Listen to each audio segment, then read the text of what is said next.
আমরা যখন খবর পাই যে আমাদের চান্দনা চৌরাস্তায় সাংবাদিক তুহিনকে দুর্বৃত্তরা কুপিয়ে হত্যা করেছে, সঙ্গে সঙ্গে আমরা এবং ঊর্ধ্বতন স্যাররা ওখানে আমরা যাই। আমরা ওখানে গিয়ে তুহিনকে মৃত দেখতে পাই। তো পরবর্তীতে আমরা আমাদের তদন্তের প্রয়োজনে আশেপাশের সিসিটিভির ফুটেজ কালেক্ট করি।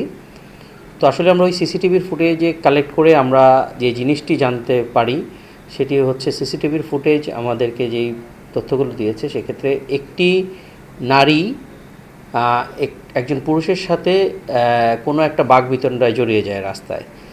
সেই সময়ে ওই একটি পুরুষ ওই নারীকে আঘাত করে। ওই আঘাতের সাথে সাথেই একমাত্র স্মার্ট সিটি বসুন্ধরা, আধুনিকতায় এক ধাপ এগিয়ে। ওই নারীর পূর্ব থেকে পরিচিত 4-5 জন সশস্ত্র, দ্যাট মিনস হাতে চাপাতি সহ এসে ওই পুরুষ ব্যক্তিটিকে উপর্যুপরি আঘাত করে। আঘাত করার এক পর্যায়ে ওই পুরুষটিকে আর সিনের ভিতরে পাওয়া যায় না। পরবর্তীতে আমরা খোঁজ নিয়ে জানতে পারি এই পুরুষটি আমাদের জয়দেবপুর সদর হাসপাতালে আছে। তার নাম বাদশা মিয়া। তার সাথে আমাদের পুলিশের কথা হয় এবং আমরা তার মাধ্যমে এবং স্থানীয় মাধ্যমেও জানতে পারি যে ওই যে এই নারীকে ওই বাদশা মিয়া আহত করেছে এবং আহত করার কারণে ফলশ্রুতিতে যে 4-5 জন ছেলে এসে উপর্যুপরি বাদশা মিয়াকে খুব কোপালে, এই দৃশ্যটি ওই চৌরাস্তায় অবস্থিত সাংবাদিক তুহিন তার মোবাইলে ধারণ করে। যেহেতু বাদশা মিয়া এই আহত হওয়ার পরেই রাস্তার একপাশে অবস্থান নিলে এই ভিডিও ফুটেজটি ধারণ করা সেই তুহিনকে এই ঘাতকরা তাদেরকে চার্জ করে এবং এই কেন করেছে এবং এটি ডিলিট করার জন্য বলে।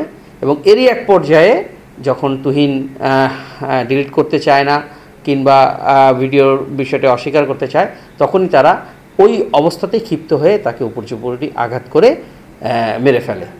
তো আসলে এখানে একটি নারী ঘটিত বিষয়কে কেন্দ্র করেই এই প্রথমে একটি আহতের ঘটনা এবং পরবর্তীতে একটি কুপিয়ে হত্যার ঘটনা ঘটেছে।